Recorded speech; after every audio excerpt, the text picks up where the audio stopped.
അസ്സലാമു അലൈക്കും വറഹ്മത്തുള്ളാഹി. പാവപ്പെട്ടവർ, വിധവകൾ ഇവരെ സംരക്ഷിക്കുന്നവരെക്കുറിച്ച് നബി സല്ലല്ലാഹു അലൈഹി വസല്ലമ തങ്ങൾ എന്താണ് പറഞ്ഞിട്ടുള്ളത്?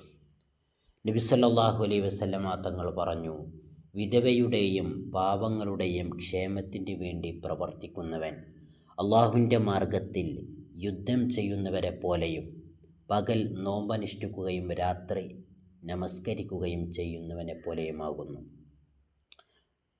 പാവപ്പെട്ട ആളുകളെ സംരക്ഷിച്ചാൽ, വിധവകളെ സംരക്ഷിച്ചാൽ കിട്ടുന്ന പ്രതിഫലമാണ് ഇത്.